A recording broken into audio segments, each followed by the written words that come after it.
फिर साहब आपका ज़ाहिर आईटी से ताल्लुक़ है। सिस्टम्स लिमिटेड ने खुद एज अ कंपनी ग्रो किया है। ओवरऑल बजट पे भी मैं आपका कमेंट चाहूँगा, मगर हमें बहुत सालों से बताया जा रहा है कि जी पाकिस्तान ने अगर आगे बढ़ना है, ये करंट अकाउंट डेफिसिट के मसले से निपटना है और ग्रो करना है, तो सिर्फ टेक्सटाइल पे आप रिलाई नहीं कर सकते। आईटी एक ऐसी चीज़ है जिस पर आपको रिलाई करना पड़ेगा और मुख्तलिफ हुकूमतें बताती रही हैं पिछले 10-12 साल में, बल्कि 15 साल ही कह लीजिए, जो 3-4 हुकूमतें आई। बट द प्रॉब्लम इज़, और हमें इंडिया की मिसाल दी जाती है कि वहाँ ग्रो कर गए तो हमारे यहाँ क्यों नहीं ग्रो कर सकते। बट हमने जो ग्रोथ है वो उस हिसाब की है नहीं। आपकी कुछ शिकायत रही हैं। कुछ शिकायत ये हैं कि जी एक तो हमारी जो हमें इन्वेस्टर को नहीं ला पाते, इन्वेस्टर को अगर बताएं पाकिस्तान का तो उनके कुछ इश्यूज़ हैं। मगर फिर एक ये शिकायत भी थी कि हम बाहर भी इन्वेस्टमेंट करने में हमें प्रॉब्लम्स आते हैं। क्या कुछ एड्रेस किया है इस बजट में कि हम आगे जाके रिलाई कर सकें आईटी पे कि ये हमें हमारी इकॉनमी को आगे लेके जाएगा? जी शुक्रिया शाहज़ेब। पहले तो आपका मैं जवाब दे दूं कि बजट में क्या है। आई थिंक बजट में डेफिनेटली आईटी को उन्होंने आईटी एक्सपोर्ट पे हमें टैक्स, नॉर्मल टैक्स रिजीम में नहीं आया, तो जो नॉर्मल हमारा टैक्स मिनिमम टैक्स चल रहा था फुल एंड फाइनल उस पर रखा। तो हमारे लिए आईटी एक्सपोर्ट के लिए एक अच्छी बात हुई कि ये नॉर्मल टैक्स में नहीं आया, तो ये चेंज नहीं हुआ। या लैपटॉप पे टैक्स लगा दिए, मोबाइल फ़ोन पे लगा दिए, दैट्स फाइन। ये मतलब ऑफ कोर्स इसमें ये कहते हैं कि डिजिटल पाकिस्तान अगर बनाना है तो ये चीज़ें आपको ज़्यादा चाहिए, तो लैपटॉप मोबाइल फ़ोन आपको सस्ते करने हैं और आप ज़्यादा लेके आएँ यहाँ पर, ताकि सब डिजिटल पाकिस्तान का जो वो है। तो बजट में आई थिंक आईटी के उन्होंने सप्लाई के लिए कुछ 79 बिलियन रुपीज़, बहुत सारी चीज़ों के लिए, नॉट जस्ट सप्लाई बट मैं ट्रेनिंग, सप्लाई का मतलब है कि ट्रेनिंग और मार्केटिंग, उसके लिए 79 बिलियन का एक हदफ रखा गया है कि जिसको वो इन्वेस्ट करेंगे और आईटी की एक्सपोर्ट को या और ट्रेनिंग पे, ह्यूमन रिसोर्स ट्रेनिंग और मार्केटिंग पे। जो आपने अभी बात की इन्वेस्टमेंट की, आई थिंक ये मैंने बहुत सालों से मैं बात कर रहा हूँ और आई थिंक लास्ट हमारी जो डिबेट में भी ये बात हुई थी कि investment abroad was not allowed. तो ही सर्कुलर आया है स्टेट बैंक का और मैं प्राइम मिनिस्टर साहब का, फाइनेंस मिनिस्टर साहब end of course IT ministry and state bank governor, इन्होंने इस दफ़ा बजट के पहले भी इन्होंने ये ओपिनियन लिया और बजट में नहीं कर सके, बट नोटिफिकेशन आ गया, सर्कुलर आ गया स्टेट बैंक की तरफ से कि 3 चीज़ें उन्होंने अलाउ की हैं, विच इज़ बहुत बहुत इम्पॉर्टेंट थी ये कि आप जितना एक्सपोर्ट करते हैं, आईटी की जितनी भी कंपनियां हैं जो भी एक्सपोर्ट करते हैं वो आप यहाँ लेके आएँ, अपने स्पेशल अकाउंट में रखें और 50% जो रिटेंशन की इजाज़त है वो 50% आप एज़ इट इज़ अपने ऑथराइज्ड डीलर का मतलब होता है जो जिससे आप बैंक में रेमिटेंस मंगवाते हैं, वो आप उसके थ्रू बग़ैर स्टेट बैंक के अप्रूवल के वो पैसे बाहर ले जा सकते हैं इन्वेस्टमेंट के लिए।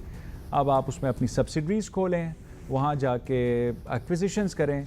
ये एक बहुत बड़ा इक़दाम है क्योंकि जब तक आप इन्वेस्ट नहीं करेंगे आप ग्रोथ हो ही नहीं सकती, इम्पॉसिबल है। दूसरा आई थिंक एक अलाउ ये एक और भी सेकंड कंडीशन जो हमने डिमांड की थी कि अगर आप इन्वेस्टर हैं, बाहर से किसी आईटी कंपनी में या किसी स्टार्टअप में, कहीं भी आईटी कंपनी में, सर्विसेज कंपनी में, किसी में भी इन्वेस्टमेंट लाते हैं एज अ फॉरेनर, फ़र्ज़ करें आपने $10 मिलियन की इन्वेस्टमेंट लाए, तो अब वो इन्वेस्टमेंट यहाँ सारी नहीं यूज़ हो सकती। डिमांड बढ़ानी है ना, असल गेम है डिमांड का। सप्लाई भी करना है लेकिन डिमांड नहीं होगी तो सप्लाई का क्या करेंगे। तो डिमांड के लिए अगेन सब बाहर जाना है, आपको अपनी मार्केट्स में इन्वेस्ट करना है। तो वो अब इन्होंने अलाउ कर दिया है कि अगर फॉरेन एक्सचेंज इम्पैक्ट निल होगा, जितने आप लेके आए हैं, इन्वेस्टमेंट आपने बाहर से रेज़ की, वो आप पैसे एज इट इज़ वापस ले जा सकते हैं, which is a big thing. तो आपने अब बाहर जाके अपने आप को इन्वेस्टमेंट जनरेट करनी है। प्राइवेट सेक्टर का काम है, गवर्नमेंट का काम नहीं है। गवर्नमेंट ने पॉलिसी फ्रेमवर्क दे दिया, अब हमने अगर कुछ इन्वेस्टमेंट लानी है हम लाएँ, इस इन्वेस्टमेंट को बाहर ले जाएं और ग्रो करें इनऑर्गेनिकली। ऑर्गेनिकली तो हम कर ही रहे हैं, बट एक्विजिशंस के साथ और इन्वेस्टमेंट्स के साथ सब्सिडी। ये दूसरा। तीसरा जो हमने इनसे कहा था कि जो डोमेस्टिक कंपनीज़ हैं जो एक्सपोर्ट नहीं करती आज, तो वो क्या करें। हम तो ये चाहते हैं ना कि आपने कहा ना एक्सपोर्ट बढ़ानी है, तो हर बंदा, देखिए प्राइवेट सेक्टर में एंटरप्रेन्योर्स, हम लोगों को बेचना है, डिमांड हमें जनरेट करनी है, गवर्नमेंट ने नहीं जनरेट करके देनी है हमको।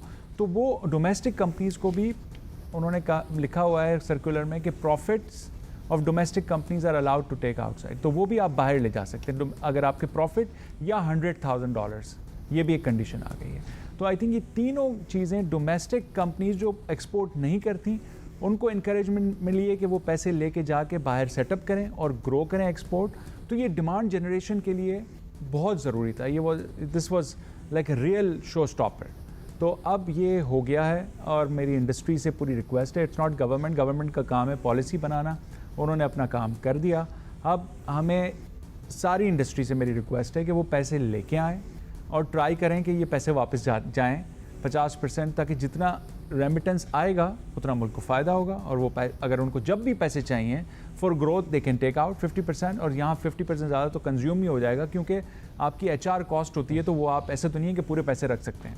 दूसरा, आप अपने आप बाहर जाके इन्वेस्टमेंट रेस करें और इन्वेस्टमेंट लेके आएँ। अगेन बाहर की कंपनियों से पाकिस्तान में FDI आएगा और ग्रोथ होगी। और जो छोटी कंपनियाँ हैं या स्मॉल टू मीडियम साइज़, मेरी इनसे एक रिक्वेस्ट है कि इनकरेज हों इससे, और जितना भी प्रॉफिट है वो बाहर इन्वेस्ट करें और अपने आप को एक्सपोर्ट में कंपेटिटिव बनाएं। तो ये एक बहुत बड़ा इम्पॉर्टेंट था जो हुआ है, और आई थिंक मुझे उम्मीद है कि इससे बहुत वैल्यू अनलॉक होगी। अगर नहीं किया तो फिर इंडस्ट्री का कसूर है इसमें, फिर government can't do anything, government can't sell, you have to sell yourself, right. और एक और ह्यूमन रिसोर्स आपके लिए बड़ा प्रॉब्लम है। अब जो ब्रेन ड्रेन हो रहा है और स्किल्ड ह्यूमन रिसोर्स का हो रहा है, आप इम्पैक्ट फील कर रहे हैं कि वो और ज़्यादा बड़ा मसला बन रहा है? ह्यूज। आई थिंक जो मोहम्मद अली ने अभी कहा कि सैलरीड क्लास पे देखें, अब डेफिनेशन हर किसी को चेंज हुआ है। 50,000 से जो ऊपर कमाता है उसको भी चेंज किया है। वो आई थिंक 80% वो लोग हैं जो 50 to 100,000 के ब्रैकेट में। उनका कहने को तो ये है कि 1250 रुपये का फ़र्क आया, बट वो कहते हैं 100% टैक्स इंक्रीज़ हो गया। तो परसेप्शन होप बड़ी चेंज हुई है। और दूसरा, आई थिंक जो रिच की डेफिनेशन है कि भाई जिसने 3.5 लाख रुपए कमाया उसको हाईएस्ट स्लैब में हो गया, राइट। 4 मिलियन इज 3.5 लाख रुपए। तो रिच की डेफिनेशन चेंज हो गई। अल्ट्रा रिच की डेफिनेशन चेंज हो गई कि 8 लाख रुपए कमाते हैं तो आपको सरचार्ज भी लगेगा। तो अब और हमारे सेक्टर में तो टैलेंटेड लोगों की सैलरीज इतनी हैं, तो अब सब रिच और अल्ट्रा रिच अगर और उससे उतना टैक्स देंगे, डायरेक्ट एंड इनडायरेक्ट टैक्स अगर 50% हो जाएगा, तो अगेन वो एक सवाल ये नहीं है कि टैक्स देना चाहिए, सवाल ये है कि सैलरी क्लास यंग बच्चे पूछते हैं कि हमें क्या मिल रहा है। और जो मोहम्मद अली ने कहा फेयर ट्रीटमेंट, क्या फेयर दूसरों को लग रहा है टैक्स बेस बढ़ रही है नहीं बढ़ रही। तीसरा कि मतलब दैट्स अ बेसिक क्वेश्चन कि भाई हम जो अभी आरिफ साहब ने कहा लीकेजेस, इनकॉम्पिटेंस, उसकी जो लीकेजेस और इनकॉम्पिटेंस है जो अगर किसी और जगह से लेना था, लेकिन चूँकि वो मुश्किल काम था, पॉलिटिकल इकॉनमी थी, मुश्किल था, जो भी था, उसकी सज़ा अगर टैलेंटेड लोग रुकेंगे तो वो क्या करेंगे। आई थिंक इससे शायद 2 मसले हो रहे हैं। ये नहीं है कि सिर्फ वो बाहर चले जाएंगे, ब्रेन ड्रेन हो जाएगा। मसला ये हो रहा है कि लोग alternative, people are smart, what they do. कुछ लोग कह रहे हैं कि हम कैश में सैलरियाँ लेना शुरू कर देंगे, कुछ लोग अपने दूसरे के अकाउंट्स में ट्रांसफ़र करेंगे, सब चीज़ें होती हैं। तो ये आपको टैक्स बढ़ेगा नहीं, ये टैक्स को लोग ढूंढेंगे रास्ते। और हमारी इंडस्ट्री में जो सबसे बड़ा प्रॉब्लम है, जो फाइनेंस मिनिस्टर ने कहा है कि जो पाशा हमारी इंडस्ट्री एसोसिएशन, उनसे बात भी हुई है कि हमारी इंडस्ट्री में एक चीज़ और अलाउ है जो कहीं और अलाउड नहीं है। रिमोट वर्कर का कॉन्सेप्ट आपको पता ही होगा, आप घर से बैठ के काम करें, फ्रीलांसर हो जाएं, रिमोट वर्कर हो जाएं। तो अब मेरे पास जो बंदा काम करता है और हम officially of course we have to deduct the tax from salary, हमारे पास तो चॉइस नहीं है, तो हम तो पूरा टैक्स काटेंगे, 35-40 जो भी बनता है उसका।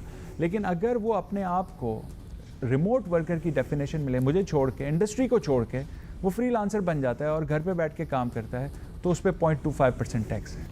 तो उसको इतनी बड़ी सेविंग है, तो इंडस्ट्री को बहुत बड़ा इम्पैक्ट पड़ता है। क्योंकि इंडस्ट्री जो आप कह रहे हैं कि हमने बड़ा होना है, इंडस्ट्री ने बड़ा होना है। इंडिविजुअल्स तो वो पैसे लाएँ ना लाएँ, मतलब आप इंडिविजुअल को कितना पकड़ेंगे, कितने इंडिविजुअल्स हो जाएंगे। तो आई थिंक इससे ये भी हम रिक्वेस्ट करें कि इसका फेयर प्ले हो जाए, कि दैट्स वेरी इंपॉर्टेंट।